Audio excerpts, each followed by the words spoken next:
Okay, folks, we've got Jeff Hyde here today with us to join the show, and he's from Apis Tactical. Jeff, thank you so much for joining us. Well, it's a privilege to be here.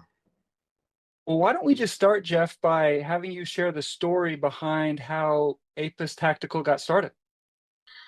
Sure, it's interesting. I'm not a beekeeper myself, but in the summers, I tend to help my brother, who is what we call a North Dakota hobbyist beekeeper, which means he's got just under 300 hives.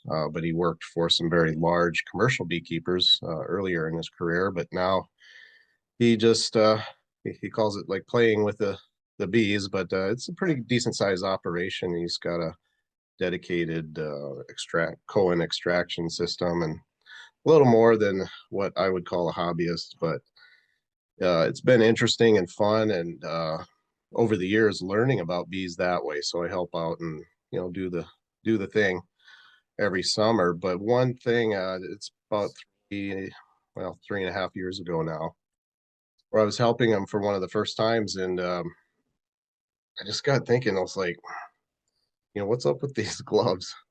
Um, I just figured he gave me some cheap ones because I'm just helping out or something. But then I noticed he was wearing mechanics gloves. So by day, that's his day job. My other two brothers have a body shop and mechanic operation. So like, why are you wearing your mechanics gloves? He's like, I hate bee gloves. I can't do anything. I can't, manipulate things, and well, it's hard to pull the frames out and things like that. But I also noticed he was getting stung a lot. I'm like, if you kind of into stings or something, and it's like, no, it's just what you have to do. You either wear bee gloves, something floppy, or you wear something tight and you can actually do something, but you get stung. And well, surely there's got to be a beekeeping glove. So my background is in industrial and safety and things like that. I used to sell to Granger and companies like that. So there's tons of gloves out there. Every trade show we would go to has probably 10 different glove vendors and all these different styles. So I was pretty familiar with gloves. I'm like, surely there must be something. He goes, no, there isn't. I'm like, yeah, right. So we argued as brothers do, and I wanted to prove him wrong. So I searched and searched, and there was no good beekeeping glove to be found anywhere. And I know some people have certain other beekeeping gloves they think are good, but not. There's really nothing that conforms to your hand and fits, tightly like a driving glove that maintains that contact so you can feel what you're doing. Because it's a trade-off. Anything touching the skin that bees can sting through, which includes leather and most every woven material, causes you to be stung. So they say, well, that's pretty cool that you got this new product, but it's like, yeah, 2.5 years and over $130,000 later, we developed something unique with that back mesh and have a patent pending on it and things like that. So that's the story of how it started. And that's just the gloves. We're known for our gloves right now because that's really the main product that we have available that people know about. But we're not a one product company by any means. We've got 20 products already developed, ready to be sold as they're able to be brought out. But there's a lot of that in beekeeping gear. From the suits and the veils and things. They've been pretty traditional and been pretty standardized for decades, which is like literally over 100 years. I did a presentation to a bee club once on the history of beekeeping gear. And so I was looking up all these old timey beekeeping pictures, and they look surprisingly similar to the gear today. I mean, the smoker hasn't changed much for, oh boy, that's at least 90 years, really, the 1930s, 20s for sure. And before that, it was very similar, um, and all of it. So I think the industry is ripe for some technological improvements and some redesigns of some things. And so that's how it started. It's a kind of a longer story than you wanted, but it would just No, no, not at all. In fact, that's perfect. The context inspires so many questions, but I can attest, I have used the gloves and they're durable. They give more dexterity than other gloves, and in my senses they'll last longer. I just got mine, so we'll see. Um, but this is not a paid sponsorship. Yeah, that's I just my haven't paid anything. experience. But Jeff, I've had that experience with the gloves. I started beekeeping probably 7 years ago, and I have been through several pairs of gloves. I think the most common experience that I had was um, that I also questioned, like, why can't we solve this? Is bee stings, and maybe no glove can completely prevent that, but there were gloves that I would get a lot of bee stings through. And then number two was they just weren't durable. I would wear holes. Some after one or two uses, I would wear holes in the gloves, and so you just identified this problem while working with your brother, and you went and solved it. Like, kudos to you. That's uh takes a lot of courage to go start a business like that. Now, glove. Oh, go ahead. You have a comment. Oh, I was gonna say, well, that's kind of the story of the product. That did not make a business, of course. Meanwhile, I'm doing my industrial sales job, um, and I have a buddy who we worked for the same company years ago, and his he's been a person that gets new products into places like Home Depot and things like that. So he's got a lot of experience in developing new products, getting it into distribution, and all those things.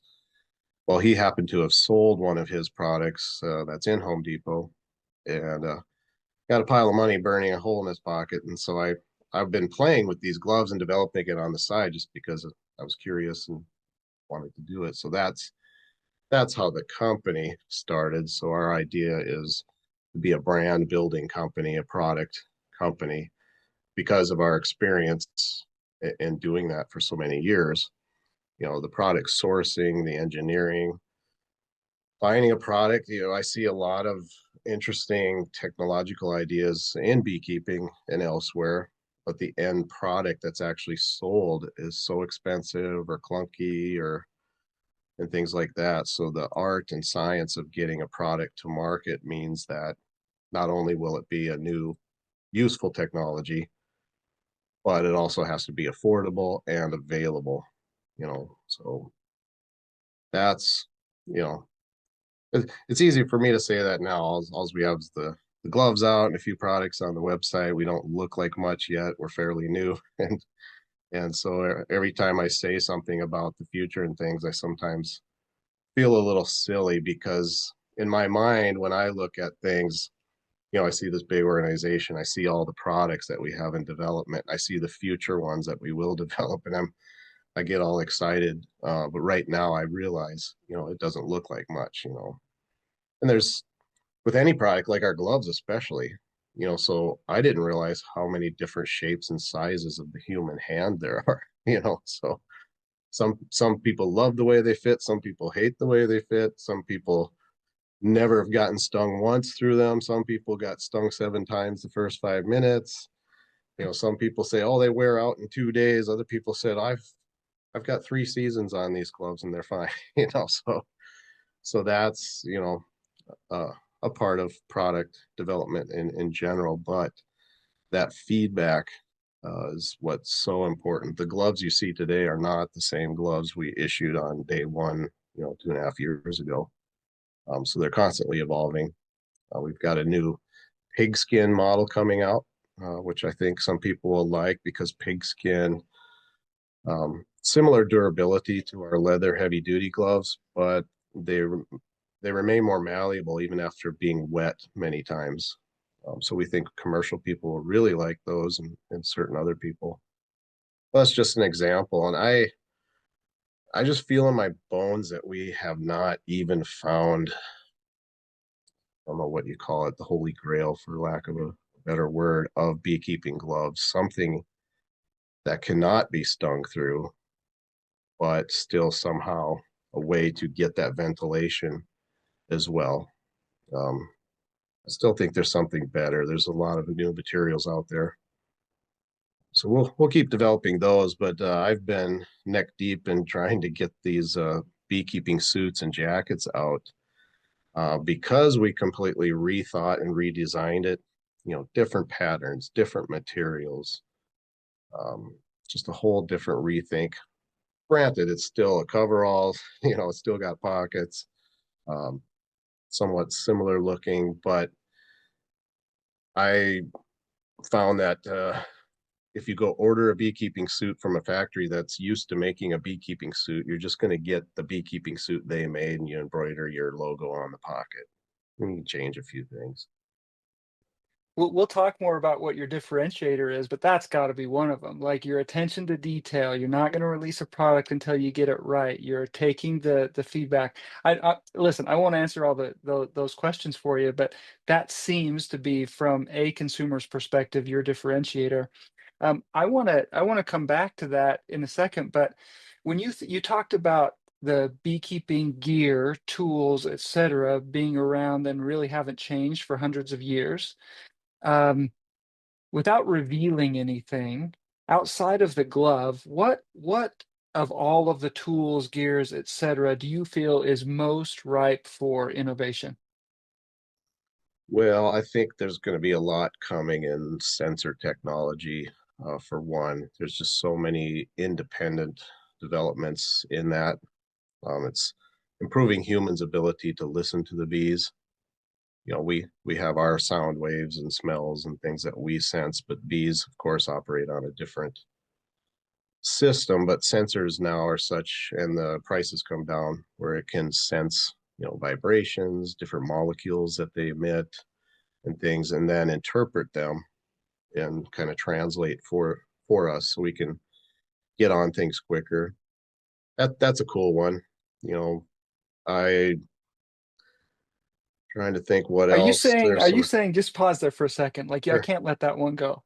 Are you, so we know that bees communicate through vibrations, through movement, certainly through sense. Are you saying that sensor technology will improve so that we can, rather than just seeing what they're doing and interpreting, you're saying that we will have gear and tools that will allow us to sense the vibrations, movements, etc., Yeah, that will sure. interpret what they're saying? Yeah, we already do to some degree. There's the Bee Hero things, and there's a few I always forget the name of that are developing. It has nothing to do with us. That's not an area we've looked into ourselves. But that's one I get excited. I'm just kind of a geek or whatever at heart, and so some of that technology is really exciting. Um, Trying to think as far as gear goes, I think we're just a lot of what we're doing right now is incremental improvements. So instead of the same old poly mesh and things, for example, I can let that out as far as our suits because they're being produced as we speak. They just need to get here. And so, so the interior mesh, why does that have to be scratchy as sandpaper and the same tiny little holes? Because the way it ventilates, is related to the holes and how much it slows down the air. So we looked and looked. You should see the piles of mesh samples I have collected over the last 2 3 years. I'm just trying to find that perfect mesh that's soft to the skin, even absorbent, has to be stretchy, has to have a bigger hole, but has to maintain the thickness. All those things, just material technology in general. So these aren't like, I don't know what you call it, just super exciting as far as like, oh my, you know, but they're incremental changes that do make a big difference. So I always say if your suit or your gear in general is not irritating you, which it usually is. I don't know. I only beekeep, maybe for, you know, 1 or 2 full days at a time on the weekends. Not every day like commercial guys, but I that stuff is irritating. It's hard to, to zip up and, and it's uncomfortable and things like that. So we've just tried to take all those little irritants away one by one. And I think the end result um, is a big deal. But as far as big deals coming, like I say, sensor technology is cool. I think some of the treatments for the pests and things once we get that dialed in. I think we're pretty early on stuff like that. Um, Uh, Let oh, me let me pause a little bit and talk about some of the points that you're making here. I understand what you're saying. I love I love my beekeeping suit. I just got a new one the first time I put it on, and I get why they did it. Uh, but right at this point right here, I had zipper on top of zipper on top of Velcro on top of things, and I get it, like I understand. But honestly, while I was doing it, I was sitting there thinking, this is not, did anybody have the user experience in mind when we thought about this, other than not getting stung? Like, I get it. Like, I don't want to get stung, so it's worth the pain.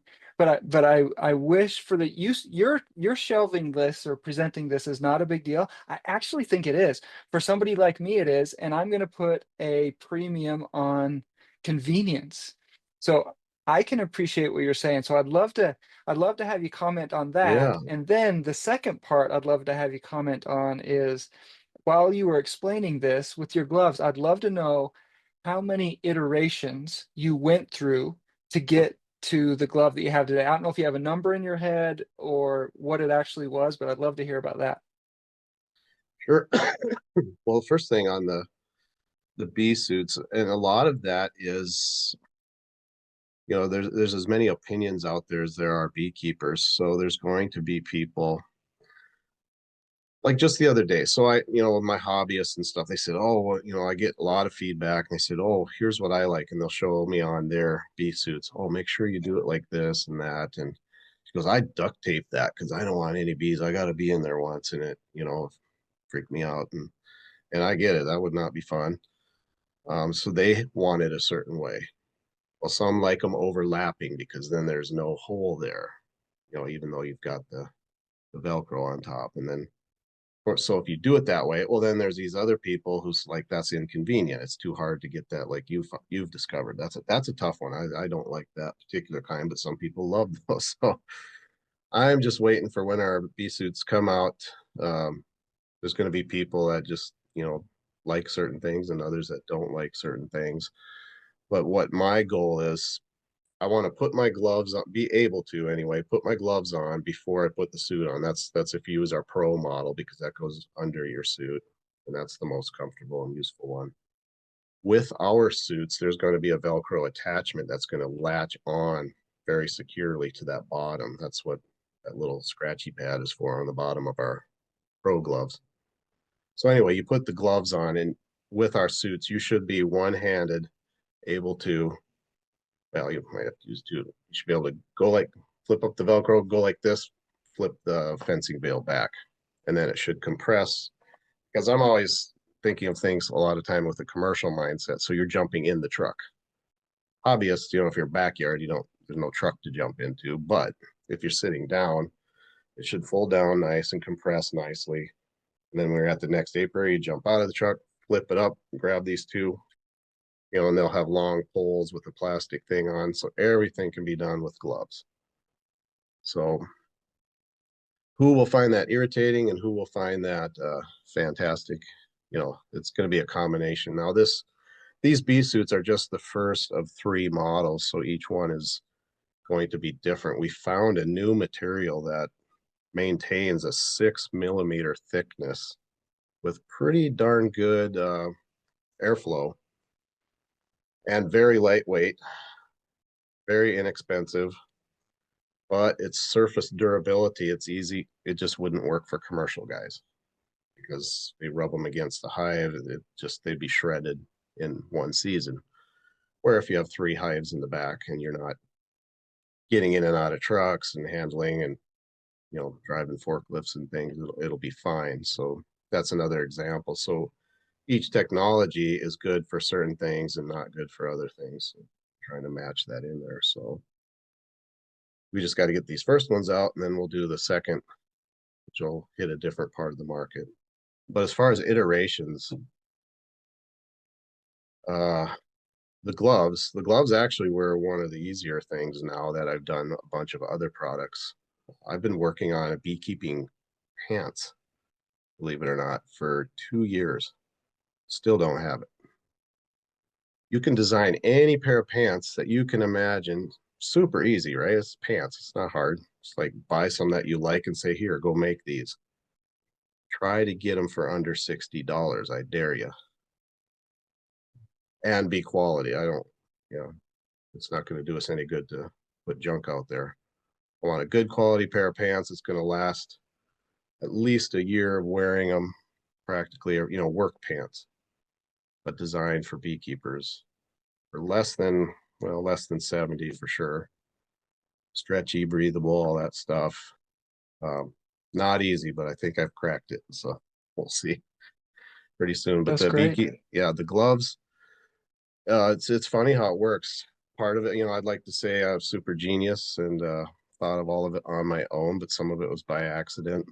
Um, One thing, coming from outside the beekeeping industry, I think is super important because it was the glove manufacturers that have never heard of or made a beekeeping glove before who use materials that I thought were crazy. I'm like, they'd send me back a sample, I'd send them pictures and drawings and things. They'd make me something like this. They send back a sample, and first thing I was like, that is not what I asked them. So I just wasted how many weeks and another couple $100 again. That's not right. I got wearing. I was like, wait a minute, that, that's thick. It's stretchy. Just finding those materials that are common in a different industry glove, but just unheard of in the beekeeping side, is what ended up being the secret of the patentable uh, kind of a combination of materials. So that's an interesting example. But to get there, we use that traditional ventilated material that a lot of the suits are made out of, and some people will put that in their gloves. We tried every combination and every way to make with that, but that stuff just, it's not stretchy, it's not thick enough, it's uncomfortable, yada yada. It does not work in gloves, even though some of our competitors have gloves made out of that. It's just not as good. But Let that me happy let me run accident, yeah. let me run past you a dilemma that I've seen other beekeepers have with their gloves and suits, and just get your response to it. Mhm. Um, most of us are using our phones while we're working. Somebody's texting, whatever. I've got two problems. I'll just speak for myself personally. Number one, I can't get the facial recognition, and number two, the glove doesn't work on my Right. on my phone. Like, respond to that. That's a good. I'm glad you did because it's a funny story. So I thought, oh yeah, for sure we want to have that touch sensitive fingertip because that's a new innovation out there on some other gloves that I knew about from the industrial side. It's like, okay, yeah, put that. So a lot of our first prototypes, we had them add that, no big deal. Every single time after my brother would go through one apiary, so I don't know what that is, 40 hives or so. By the end of one trip through there, it was so gummed up with propolis and whatnot. Um, Stop working anyway. yeah, there's no way we could get it to work. We tried putting it on the pinky finger and different things. So I finally had to give up, but it was a simple solution though, and it's right here. Oh, the You've seen pen. our cool pan. It's just a cheap advertising pan. It's got a level in it, and if you can see that, and then a ruler, and then this side comes off. It's got a screwdriver in there, but it's cheap, but it's got this stylus, and that works just like Brilliant. your finger. So all you have to do is, well, even on my cool beekeeping shirt here, stick it somewhere where you can grab it. Problem solved. You keep your gloves on, and you can do anything on your devices with it. Brilliant. Ladies and gentlemen, you've got an innovator here, a creative genius, solved a complex problem very simply. That's awesome. I love that. Yeah, it's the only solution that we can conceive of with phones. Now, there are functions on most phones. So on here, you'll see my Apis Tactical branded Samsung. But 2 clicks on the on button will pull on it'll go right to your camera. That's what I do out in the beekeeping with gloves. I'm feeding my reluctant model, my brother. And then there's other functions that you can do with gloves, but it's limited. It just takes a while I to love learn that. functions. But Thank you. Thank you. I love that answer. Both of those. Back to the innovation on gear. I would love to know, just let us inside your brain for a second, how you think if there's anything on this one. The smoker. You'd mentioned the smoker. It's been around for centuries. Tell yeah, us one thing on the smoker that you feel can, is dated and can make our lives more convenient. can you believe we in the year 2025 walk around with materials lit on fire in a tin can? I mean, that is like, why don't we just drive around in steam engines while we're at it? It's just so funny, but it works. That's why we use it. It works, and it works well. Um, Well, you've probably seen some of those out there. There's some of those vape-based devices. Again, the Mhm. French one that's it's a small vape that you with the bellows and things works pretty well. Um, what is 200 and some dollars? I mean, so that's an example of the skills that are needed to produce gear. Like I was saying with the pants, anybody can produce something that they can imagine, but to get it mass produced, to be available. It's also got to pass safety testing, all this stuff that people don't always realize. Um, that takes skills and many, many years of experience in these other industries. Nothing to do with beekeeping. It's just bringing products to market. It's not easy. What I think about the bee smoker and this potential new cold smoking, yeah, that's something there's probably 3 or 4 people out there working on it right now. We'll hope to see some of those devices so we can quit burning down our grasslands and our pickup trucks. Just go on Google and search bee smoker fire and some things like that, and you'll get pictures of beekeepers trucks that have melted and prairie fires that were started with smokers. We all have holes in our suits from those. Yeah, I am guilty of this. I won't share the story just as a backyard beekeeper. Just know I did not burn my house down, but I was close. Um, Thank you. Let's talk about your company, your products, and how you differentiate. I feel like just talking to you, I know the answer to this, but how do you differentiate from your competition? Well, there's two ways. The first way, of course, you know, innovation is just a word we turn around, throw around. It's like we're coming up with new ideas. That's not hard. I mean, I talk to beekeepers out there, and there's a lot of them with some great ideas. Everyone has come up with solutions for their own issues, but um, just stepping back and rethinking things. So what we do is we try not to offer products that already exist. Now you can go on, there's probably 3 main ones, but just a handful of companies that sell all the bee stuff we buy. Hive tools, hives, things like that. There's the standard manufacturers because they can make them so cheaply in other countries. That's pretty much what we use. So we try not to sell anything that already exists. I think our worst offender might be our hive tools. Okay, granted, yeah, those are hive tools. They look like everyone else's hive tools, but I've had them do some additional machining so the edges aren't sharp. Um, I've ordered it to be a 0.5 millimeter thicker, so it's a little bit stronger. And I put a non-slip, like a truck bed liner type of a coating on it. So we improved it some, but that's the closest thing that we offer right now. That's kind of same old, same old. The rest are things that have been rethought completely. Again, you haven't seen most of those yet, but other than the gloves, um, that's what I think of as innovation: something new, different, better. I don't want to take away from anyone else what anyone else is selling. Those things are working. If we can improve it and make it different and better, then we'll do that. The second thing though is, we're not we don't offer beekeeping advice.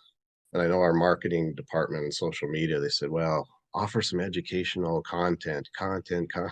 And yeah, I'd like to teach you how to keep bees, but you know what? I'm not a beekeeper. I respect those who are. I follow all the famous ones. My brother's a really good beekeeper, decades of experience. But his style beekeeping reflects commercial beekeeping in the north. Well, I live a part of the year in Southern California, and I joined a beekeeping club there. And boy, did I learn really quick. I learned a lot, just the variety of beekeepers. And that's one thing.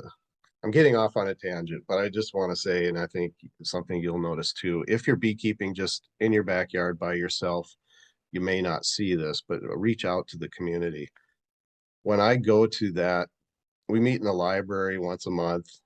And I remember the first time we saw him, we met there. It was kind of early, but as people would walk in, so here'd be a person. You know, we all kind of judge people by the way they look in different ways. We put them into categories mentally. You know, so here comes I don't know, a real rough looking farmer type person. I go, oh, that's my people there. Okay. And the next person comes in, it's like, looks like they just came out of a bank office or something. Is still wearing his business casual, you know. Then the next person comes in is like, oh, the 60s are calling and want their flower child back, you know, and, you know, just things. The wide range of people and obviously different political spectrums. I mean, you can just guess at that nowadays. And different ethnic backgrounds, the whole gamut of society, of humanity meets together every Thursday in this room in a library in uh, Southern California, 100 of them sometimes, big group. And that's just one of many beekeeping clubs.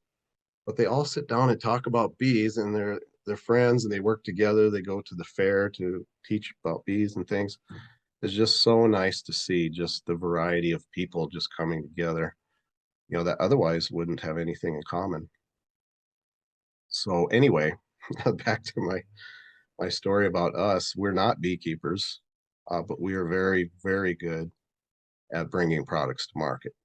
I've done it for almost 20 years. My business partner's done it his entire career.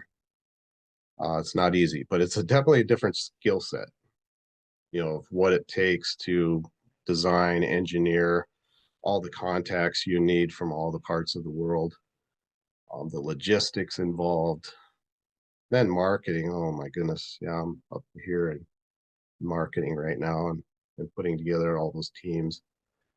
But that's a different skill set. Beekeeping takes special people. And one thing my business partner noticed, this was kind of cool. We actually went to the big bee expo in Kentucky, and that was one of the first big.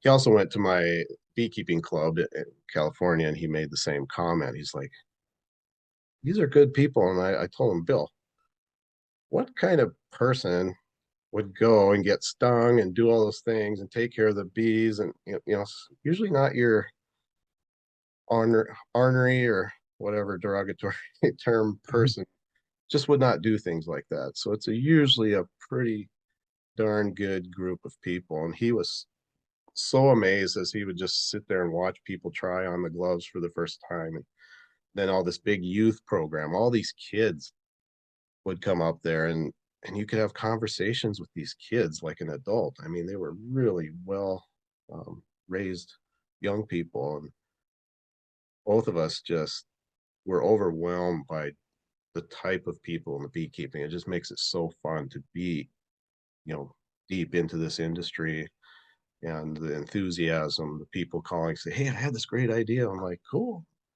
you know, or you know, the feedback and things like that.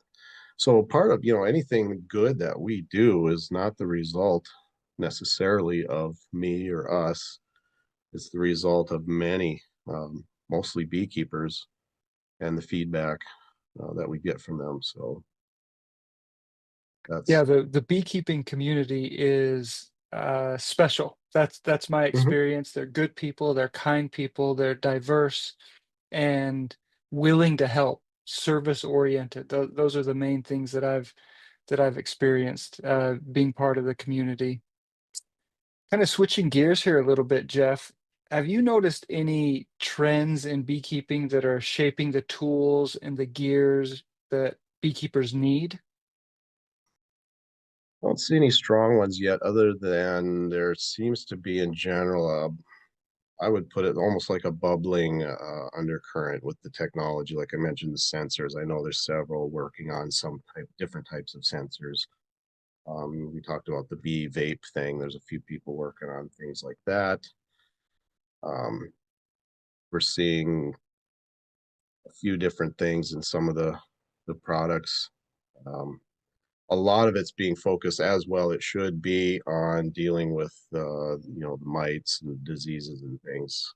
So there's some cool health related things. That's where most of the innovation, I think, is taking place right now, and that's good because that's where it's going to have the most impact. It's it's needed. Yeah, Yeah, we're not having cool looking suits that are comfortable is not going to do us a bit of good on a pile of dead bees. So yeah, that's rightly placed, and I'm glad to see that's where the funds and the attention are. So we're not in that space, the medicinal. We might, as a technology bubbles to the surface as being particularly good and useful and ready for adoption, we might help by making some device that's affordable that can deliver some of those things, maybe. But we're still waiting for that. It's still a bit young. I don't know if that answers sure. the question, but Yeah, no, I it don't totally think we're does. to something where we're seeing them pop, but it feels like the bubbling is there. And I think we're not too far from seeing a lot of cool things come. Well, I think what we have now are maybe some age-old problems with a new face, and when you have new problems, innovation appears, and we're going to see some innovation from the current challenges that we have. What's one common mistake beekeepers make when it comes to their equipment? Well, it's not common to beekeepers necessarily, but it's common to newbies everywhere. It's just buying cheap stuff. That's now sometimes you buy, when you're getting into something, you don't have a lot of money to spend, or you don't want to invest in something you don't know if it's going to be good or not. But if it's a cheap beekeeping kit that contains, like when people buy suits, oh, this suit comes with a pair of gloves. Well, those are going to be some humdingers of gloves, I guarantee you. If they throw them in free with the suit.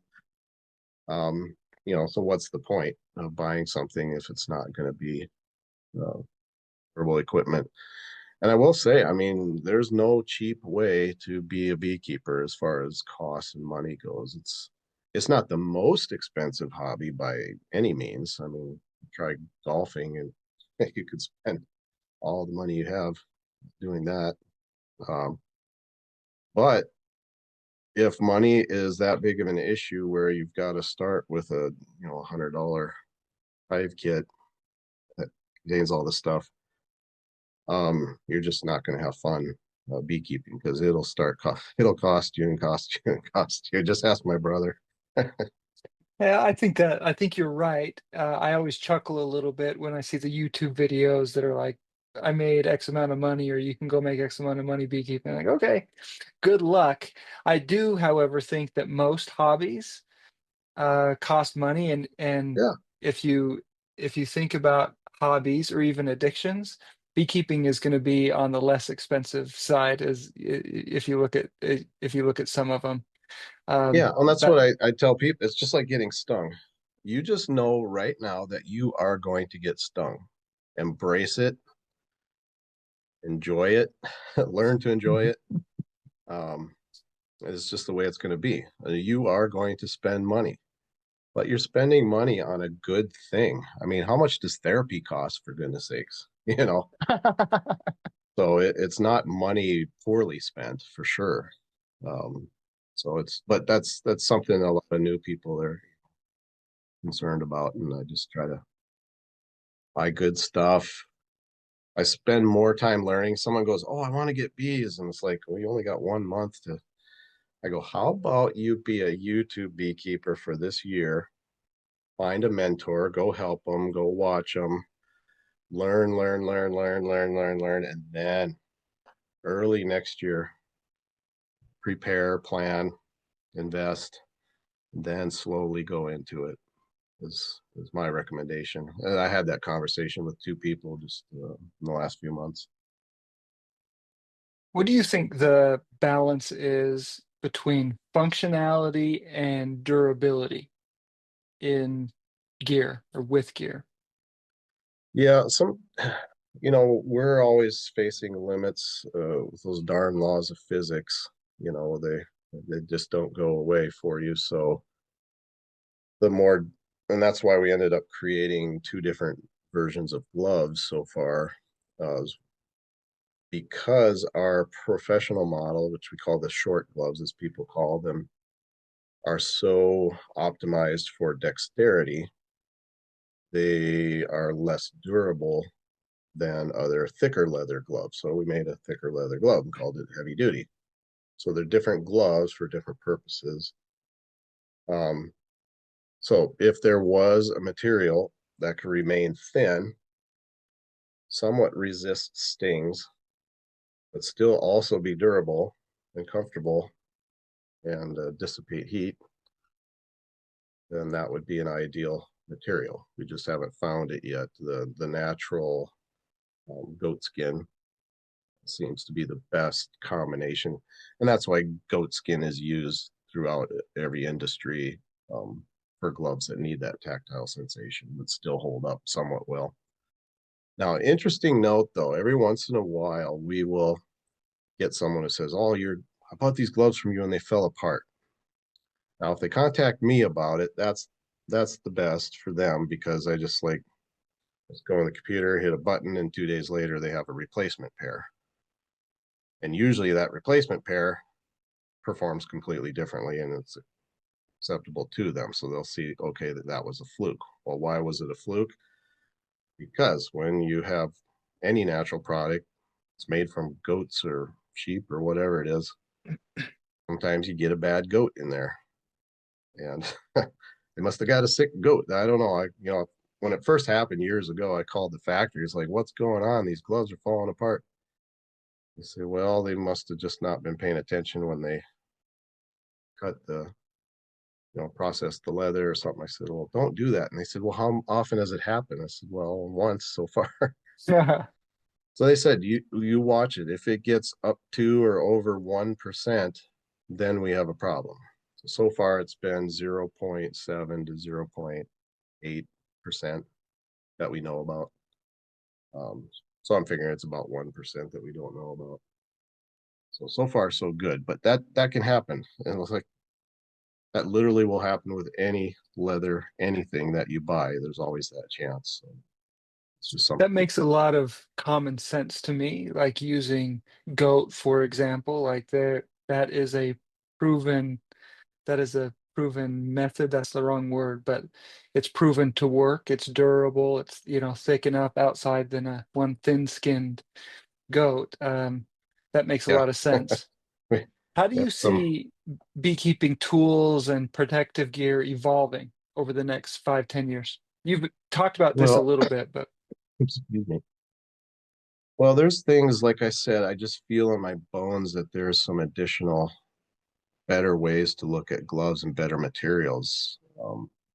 You know, as good as ours are, they're not perfect. And I don't know that it's even possible to be perfect for everyone. So we're developing gloves with more specificity. Okay, this is the one you use for doing your inspections and your splits when it's a nice day out in spring. This is the one you throw on when you're loading a lot of the full honey supers or you're, in the fall feeding, and things like that. So, I'd like to develop something for, and there's different needs in different parts of the country or different countries. I mean, if you've seen videos of beekeepers in Brazil, there's no way any of us would want to suffer through what those people have to suffer, Mhm. those bees. It's not every day, but I mean, it's brutal. I mean, they are so aggressive in certain circumstances that it's just very different from what we face with our nice docile bees, or at least they should be docile. Yeah, yeah. So I just have Um, a feeling, and the same with the headgear. Now there's a whole industry that we rarely talk about in beekeeping. I don't even know if we call it beekeeping, although most of these people are beekeepers, but it's these bee rescue people or bee removal specialists. mhm. And again, most of them are beekeepers because they take the bees and they put them in their hives and they know how to handle bees. But what they're doing is not beekeeping at all. It's some construction slash remediation, mitigation, and things like that. So we would like to develop more products for them. A hard hat that has got some veil on it or something like that. I've toyed with it, but I just haven't had time to do all of these projects since I'm trying to get a company up and running. Yeah, so, but I You feel got like, time. but to answer your question, there's a lot of things that we can go with. There's helmets with visors that have fans in them. You know, why are we looking through this screen that's blocking our vision when military and everyone else uses like clear glass with goggles, but Hmm. it has to be fashioned, in such a way for us with the sting issue. I just feel like there's got to be something better. And those are just some random ideas of where I might look for that new thing. But That kind of is a transition to my next question, maybe final question before we get to some rapid fire. Uh, what's next? Again, without getting the lawyers mad, what's next for Apis Tactical? Any new development, exciting announcements coming? oh, there's some super exciting things that will be really cool. But again, yeah, the and that's the trouble. I see some other people out there working and developing on things, but they just go and blast it out to the whole creation as they inch along. I'm like, it's not to be secretive about it, but there's many aspects to making a viable product. And it's again, we have to make some profit in order to keep going and keep developing more and more things, right? We also have to make the product viable. It has to hit a certain price point, and all these things and safety issues and we also have to spend a whole ton of money getting enough products so then it can go out to the broader market. So you sitting in Butte, Iowa or wherever can get it in 2 days. So there's a lot of things. So it's best to do things in the right order. So that's just some of the reasons I can't say too much about certain products. But what you'll see from us is a steady stream, and I've got about 2 years worth that I know now. So that means by the time 3 years is up, we'll also continue. I think for 3 to 5 years, we should have a new product almost every month. Just about. Now, incidentally, not all of our beekeeping gear is beekeeping gear. I mean, I have this polo shirt on that Hmm. we've developed. It's a tactical, high performance polo shirt, but it also happens to be priced the same as like a normal branded shirt. It's like $40 or something like that. I don't even know because I'm still working on the listing. But it took a year and a half to get this thing developed and constructed correctly. We've got some other shirts. Like I said, I mentioned the pants. Hoping to have an activewear line. Now, what does that have to do with beekeeping? I don't know, but it's got this cool little bee pattern, and I think we should also, Yeah, as it does. beekeepers, also look cool. I don't do it justice myself. I always hate when I'm on videos and things. I said I You cannot look great, wait. Jeff. You look great. I cannot wait until we're big enough to hire some front person that's not me. So Listen, you're not giving yourself enough credit. Uh, Jeff, this has been a lot of fun. I appreciate you so much. Such insightful question or answers to the questions and really thoughtful approach.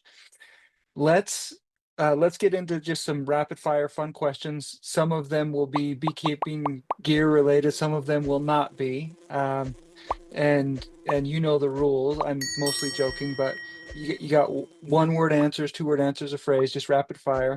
Let's start with Jeff, your favorite hobby. electronics. I build guitar, old school guitar amps. Oh, you are a nerd. Just kidding. Hmm. That's awesome. Your favorite flavor of potato chip? Sour cream, chive, whatever that one is. Old Okay. school, Sweet or savory snacks? savory. Okay. Back to the chips. What's one piece of gear you wish every beekeeper had? Our new suits or jackets because they're going to be cool. Coming soon. Sorry, that's a little Uh, selfish, but no, you're that's all right. you're gonna It's like a them. Here's my slogan that I'm pretty sure my marketing department will reject. I'm gonna say so comfortable you can wear it naked. hey, that's what every beekeeper wants. Well, yeah, we don't necessarily want beekeepers walking around naked, but You want it so comfortable that they could. right. Okay, last question. No limitations on this one. If you could design, you've got no limitations, any dream beekeeping product, what would it be? Oh yeah, that I know. I got about five of those in my mind right now. But definitely a tactical bump helmet style headgear.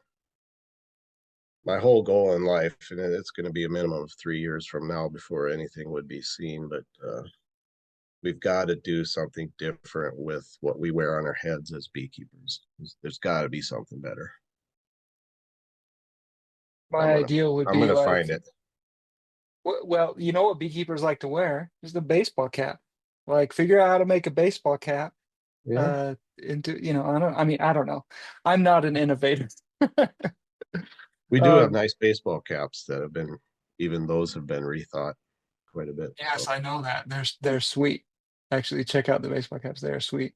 Um, Jeff, this brings our conversation to a conclusion. Thank you so much for joining us today. We'll be talking a lot soon. Everybody go check out Apis Tactical. They have amazing stuff. Thanks so much. yeah, keep watching our site because it's almost every week there's something getting loaded onto it. It just takes a while to get all the photography and things, but we do appreciate the support. We get a lot of good vibes from the beekeeping community. The people have been so encouraging to us, and even the ornery ones who give us a rough time have been a big part of our success so far. So, and we do appreciate that as well. Thank you. The ornery ones are just softies, just teddy bears.